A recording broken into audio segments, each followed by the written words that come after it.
Hola, ¿qué tal? Les presento la práctica 13, clasificador de áridos.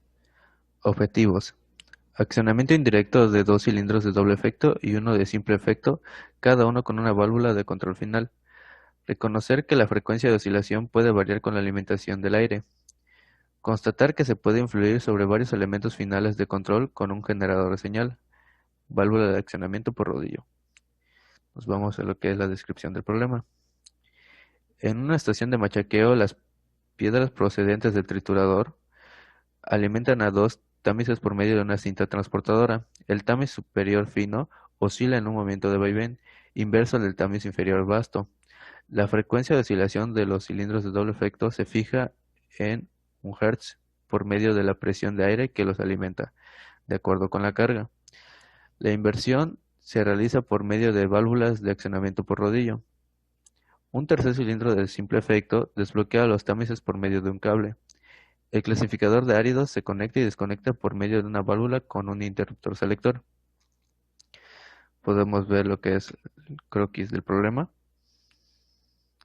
y nos vamos a lo que es nuestro esquema de solución, el cual explicaré más adelante. Podemos ver nuestro diagrama fase-estado en la cual nos muestra lo que es los tres cilindros, los dos de doble efecto y el de simple efecto. Ahora nuestras variables. Tenemos S1, que es la válvula 3-2 vías con interruptor selector y retorno por muelle normalmente cerrada. Nuestra A-, que viene siendo la válvula 3-2 vías con accionamiento mecánico tipo rodillo normalmente cerrada. Y nuestra B-, que es la válvula 3-2 vías con accionamiento mecánico tipo rodillo normalmente cerrada. También tenemos nuestros cilindros, que el 1 y 2 son cilindros de doble efecto y el tercero es el cilindro de simple efecto. Tenemos nuestra tabla de verdad, en la cual recordemos que por la descripción del problema nos dice que al inicio del sistema va a estar, lo que es el segundo cilindro, va a estar en posición de extendido. Entonces, cuando iniciamos el sistema y queramos que empiece a actuar, S1 y A- tienen que estar activos, B- inactivo, y lo que va a pasar es que nuestro primer cilindro va a avanzar, el segundo se va a retroceder y el tercero igual va a avanzar. Ahora, cuando nuestro S1 está activo, pero nuestro A- esté inactivo y B- activo, nuestro primer cilindro va a retroceder, el segundo va a avanzar y el tercero va a retroceder. Ahora, nos vamos a lo que es al Fluid Sim. Comenzamos con la instalación de un cilindro de doble efecto. Este cilindro debe partir desde una posición retraída por la cual irá conectada a una válvula 5-2 vías con doble accionamiento neumático, el cual se le suministrará aire por medio de una fuente de alimentación que permite el flujo del mismo por las vías 1 a 2 de la válvula, llegando a la segunda conexión del cilindro de doble efecto. De la misma forma, del lado derecho irá la misma instalación de un cilindro de doble efecto, cual tenemos aquí, al cual se le suministrará aire por medio de una fuente de alimentación que permite el flujo del mismo por las vías 1 a 4 de la válvula, llegando a la primera conexión del cilindro de doble efecto, ya que el planteamiento del problema nos exige que el cilindro se encuentre en posición extendida como su primera posición. Tenemos debajo de las válvulas 5-2 vías una válvula reguladora de presión con manómetro, el cual tiene sus conexiones por la entrada 1 de las válvulas antes mencionadas, respectivamente. Esto es así para poder controlar la fuerza con la que se extiende y se retrae ambos vástagos. Ahora, esta válvula reguladora de presión tiene dos funciones. Regula la presión de aire a un bar para que llegue a distribuirse hacia las dos válvulas 5-2 vías y nos indica que la presión deseada sea la correcta a través de su manómetro. La descripción del problema también nos plantea un cilindro de simple efecto, el cual desbloquea los tamices, o sea, el cilindro 1 y 2, y se debe de encontrar en posición retraída. Cuando los dos cilindros antes mencionados se encuentran en sus primeras posiciones, es decir, que el cilindro 1 se encuentra retraído y el 2 estará extendido.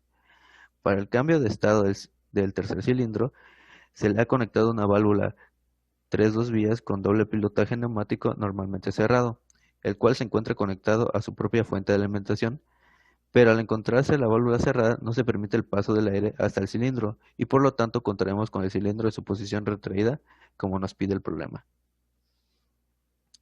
Ahora, tenemos lo que son los sensores mecánicos. Para el movimiento de vaivén de ambos cilindros de doble efecto, así como que el cilindro de simple efecto desbloquea a los dos anteriores, se ha optado por la implementación de dos sensores mecánicos, los cuales van conectados de la siguiente manera. Lo que es A-, esta válvula 3-2 vías con accionamiento mecánico tipo rodillo y retorno por muelle se encontrará normalmente cerrado y estará vinculado al inicio de carrera del cilindro, del primero. Esta irá conectada a la conexión 14 de la válvula 5-2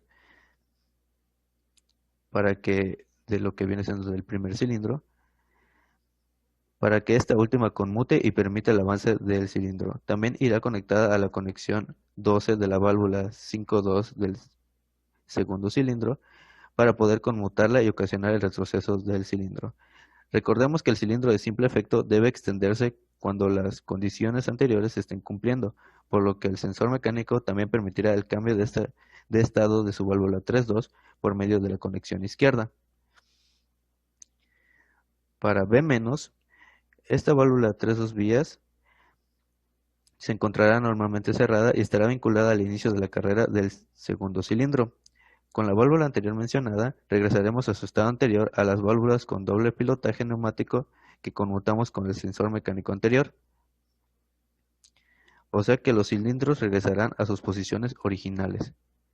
Eso quiere decir que las conexiones irán de la siguiente manera. Para la válvula 5-2 del primer cilindro irá de la conexión 12, para la válvula del segundo cilindro en la conexión 14 y para la válvula 3-2 del tercer cilindro irá de la conexión derecha. Para nuestro interruptor selector, que es el S1, no permitirá el flujo de aire a nuestro primer sensor mecánico, el cual es el que da inicio al funcionamiento del sistema. Esto no ocurre de la misma manera con el segundo sensor mecánico, dado que éste se encuentra en su posición normalmente cerrada desde un principio y por lo tanto no permite tampoco el flujo de aire al sistema. Cabe recalcar que la utilización de la fuente de alimentación principal conectada directamente al interruptor selector y al segundo sensor mecánico. Ahora tenemos lo que es igual un paro de emergencia. Para la integración del paro de emergencia de nuestro circuito, empezamos colocando dos válvulas 3-2 vías con accionamiento neumático y muelle de retorno para nuestros dos cilindros de doble efecto y el cilindro de simple efecto, normalmente abiertas, el cual se configuraron con un tapón para no permitir el escape de aire. Cada una de estas irá conectada antes de las entradas al cilindro de doble efecto 1 y 2 respectivamente, al igual que para el tercer cilindro de simple efecto. Este será su estado normal para no interferir con el flujo del aire que se suministrará al sistema normalmente cuando éste esté corriendo. Las anteriores 5 válvulas 3-2 vías estarán conectadas con una sola válvula 3-2 vías con doble accionamiento neumático, normalmente cerrada, el cual se le suministrará aire a través de una fuente de alimentación. La finalidad de esta válvula es poder conmutar las dos anteriores mencionadas cuando se cumplan las condiciones que siguen a continuación.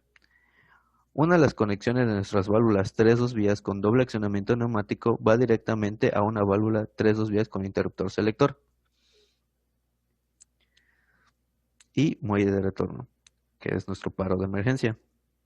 El paro de emergencia estará conectado a la válvula antes mencionada y a otra similar, pero que se encontrará normalmente abierta, que es la que tenemos aquí. El objetivo del paro de emergencia es que al activarlo cerrará la válvula 3.2 vías normalmente abierta, la cual nos permitirá no permitirá suministrar el aire que el sistema necesita para funcionar, por lo tanto nuestro sistema se quedará sin aire.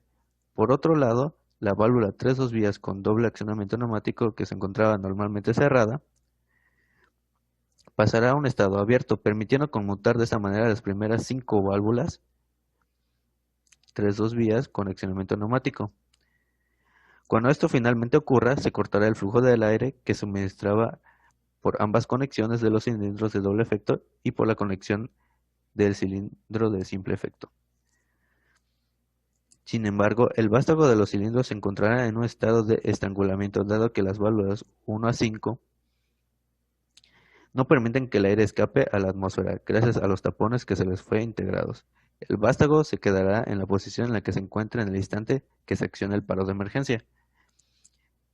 Si nosotros desactivamos el paro de emergencia, vamos a poder notar que nuestro sistema no va a poder funcionar, dado a que con las válvulas 1 a 7 no hay aire que se suministre al sistema y tampoco hay aire que llegue a los cilindros de doble efecto y el de simple efecto, ya que no se les ha cambiado de estado por medio de otra señal.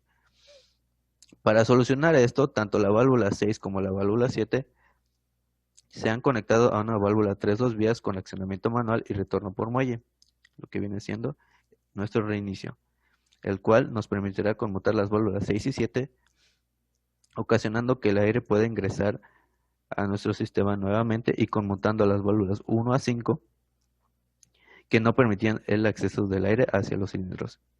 Cabe señalar que para el paro de emergencia, la válvula 7 y el reinicio están conectadas a una sola fuente de alimentación, que es la que se encargará de suministrar el aire que necesitan. Y podemos ver que al iniciar nuestro sistema,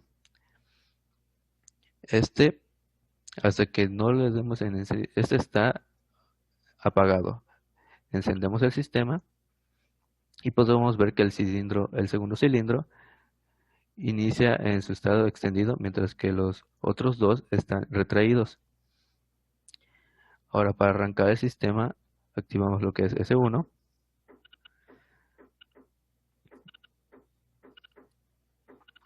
y se empieza a actuar. Ahora, activamos nuestro paro de emergencia y vemos que los cilindros se quedan en la posición en el momento en el que activamos el paro de emergencia.